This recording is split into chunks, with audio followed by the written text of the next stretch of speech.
जय हिंद दोस्तों, कैसे हैं आप लोग। आई होप आप लोग अच्छे होंगे और मस्त होंगे।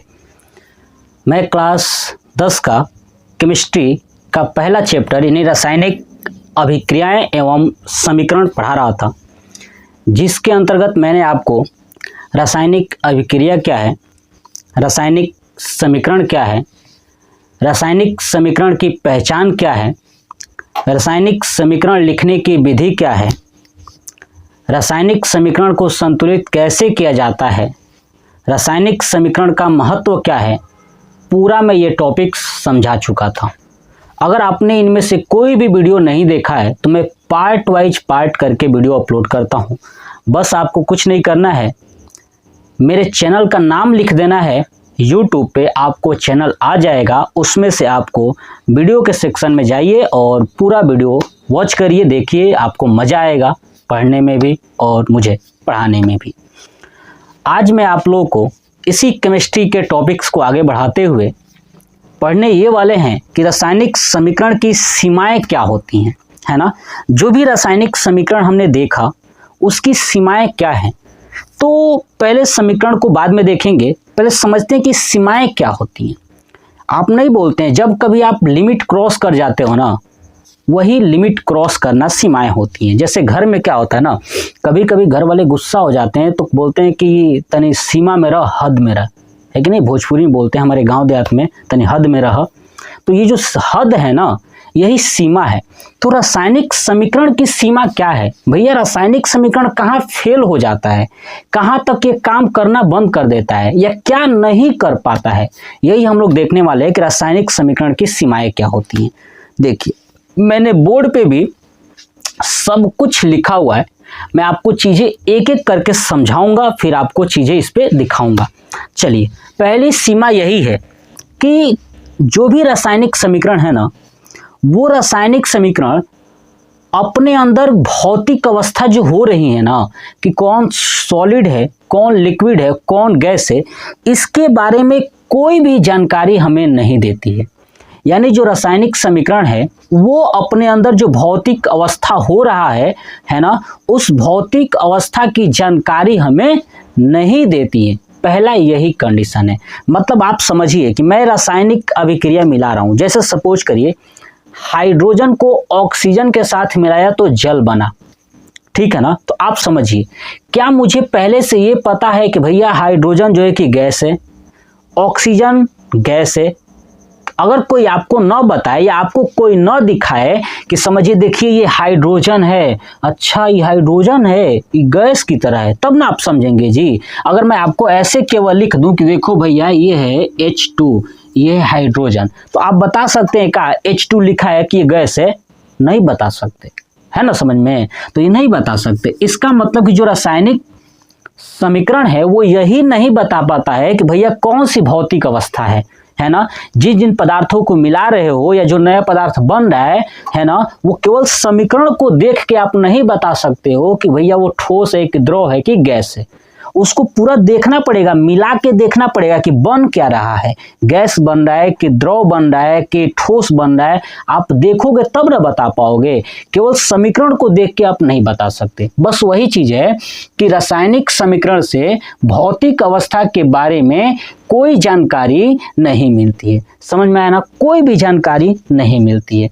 दूसरा क्या है कि अगर आप जो रासायनिक अभिक्रिया हो रही है उसमें कितना ताप लग रहा है, कितना दाब लग रहा है, ये भी आप नहीं बता पाओगे। बता पाओगे क्या कि भैया हमने खाना बनाने के लिए हम आग जलाए तो कितना जो कि ताप लगा, कितना हीट लगा, कितना प्रेशर बना, क्या हम इस चीज़ को बता पाएंगे? क्या कोई भी रासायनिक समीकरण को देख के आप ये नहीं बता सकते कि कितना उसमें ताप लगा, कितना दाब लगा, या कितना ताप बना और कितना दाब उत्पन्न हुआ? ये हम कभी नहीं बता सकते। मतलब समझ में आ गया ना कि रासायनिक समीकरण को कंप्लीट होने में कितना ताप लगा या कितना दाब लगा, या कितना ताप उत्पन्न हुआ या दाब उत्पन्न हुआ इसके बारे में आप नहीं बता सकते हो। तो दूसरा पॉइंट्स मैंने यही लिखा है कि जो अभिक्रिया है यानी रासायनिक समीकरण कैसे बनता है, अभिक्रिया से ही ना जी।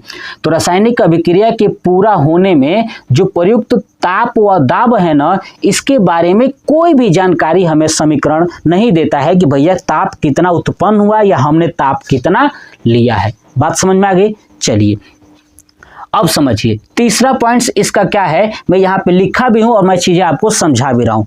तीसरा पॉइंट यही है कि भैया जो रासायनिक अभिक्रिया हो रही है वो कितना ऊर्जा उत्पन्न कर रहा है या कितना ऊर्जा ले रहा है, इसके बारे में भी जानकारी नहीं देता है वो।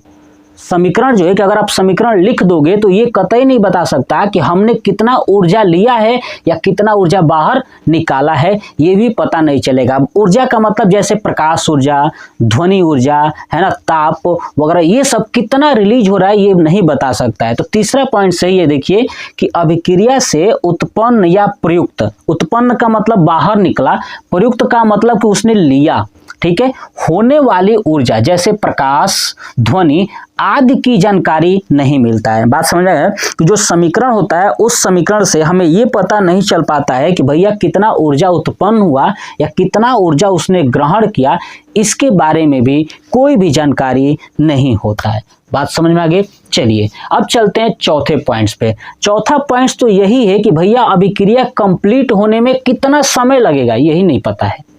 मतलब मैंने हाइड्रोजन और ऑक्सीजन को मिलाया तो मुझे यही नहीं पता कि भैया जल बनेगा तो जल कितने टाइम में बनेगा, यानी समय की ही पता नहीं चलती है। इस समीकरण से हमें पता ही नहीं चलता कि कब ये समय कंप्लीट होगा। तो चौथा पॉइंट सही है कि अभिक्रिया में लगने वाले समय की कोई जानकारी नहीं होती है कि भैया ये समय कितना लगेगा, ये अभिक्रिया कितने टाइम में कंप्लीट होगी। समझ में आ गया। चलिए पांचवा पॉइंट ये है कि अगर कोई भी अभिक्रिया हो रही है तो क्या वो उत्क्रमणीय है या अनुत्क्रमणीय अभिक्रिया है। बात समझ में गया। कोई अभिक्रिया अगर हो रहा है तो ये पता नहीं चलता है कि ये उत्क्रमणीय है कि अनुत्क्रमणीय है, ठीक है, तो इसकी जानकारी नहीं होती है। अब आपको ये बता दूं कि आखिर में उत्क्रमणीय क्या होता है। उत्क्रमणीय अभिक्रिया वो अभिक्रिया होती है जो एक अवस्था से दूसरे अवस्था में जाने के बाद पुनः पहले वाली अवस्था में आ सकती हैं या लाया जा सकता है, वो उत्क्रमणीय होती है। और अनुत्क्रमणीय क्या होता है कि जिसे एक अवस्था से दूसरे अवस्था में बदल देंगे तो दूसरे से पहले अवस्था में कुछ भी हो जाए नहीं ला सकते हैं।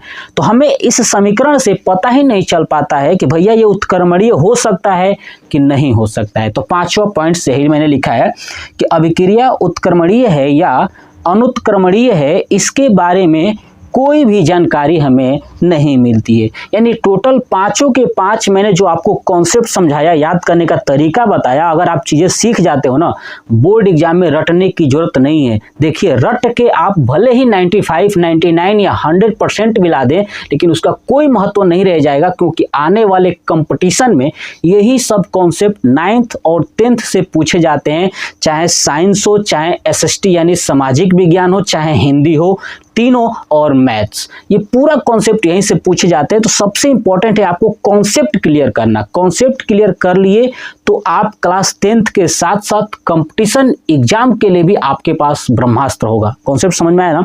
तो ये था पूरा कि रासायनिक समीकरण की सीमाएं क्या क्या है। मैंने 5 के 5 टॉपिक्स लिखा है, आप इन पांचों को नोट करिएगा, ठीक है। आप स्क्रीनशॉट ले चुके होंगे।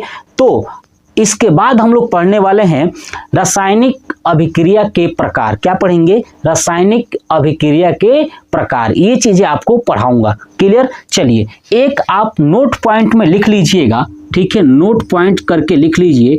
ये जो कंपटीशन में पूछा गया है, और मैंने ऑफलाइन जब मैं पढ़ाता हूं तो बच्चों को मैंने समझाया भी था कि भैया ये नोट पॉइंट्स में आप नोट करते चलिएगा। मैं उनको हमेशा पढ़ाने के साथ साथ नोट पॉइंट जरूर लिखवाता हूँ, स्टार पॉइंट की जॉब के लिए भी ये सबसे ज़्यादा इंपॉर्टेंट है, और वो बच्चे नोट भी करते हैं, तो आप लोग भी नोट कर लीजिएगा। देखिए क्या चीज़ कि NTP पर है ना, NTP पर जो एक मोल गैस का जो आयतन होता है ना, याद रखिएगा 22.4 लीटर होता है।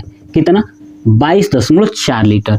NTP पर 1 मोल जो गैस का आयतन होता है वो 22.4 लीटर होता है। कितना होता है? 22.4 लीटर होता है। कॉन्सेप्ट समझ में आ गया कि एनटीपी पर 1 मोल गैस का जो आयतन होता है वो 22.4 लीटर होता है। ये बहुत बार जॉब में पूछा गया है। अब एनटीपी क्या है? एन का मतलब नॉर्मल, टी का मतलब टेम्परेचर, पी का मतलब प्रेशर। नॉर्मल टेम्परेचर प्रेशर पर जो 1 मोल गैस का आयतन होता है वो 22.4 लीटर होता है। याद कर लीजिएगा। तो ये था हमारा पूरा कॉन्सेप्ट रासायनिक समीकरण की सीमाएं। नेक्स्ट पार्ट के लिए आप तैयार रहिएगा। रासायनिक अभिक्रिया के प्रकार और एक एक प्रकार को मैं डिटेल्स के साथ कंप्लीट कराऊंगा। तो ये वीडियो कैसा लगा कमेंट बॉक्स में कमेंट करके जरूर बताइएगा। जय हिंद।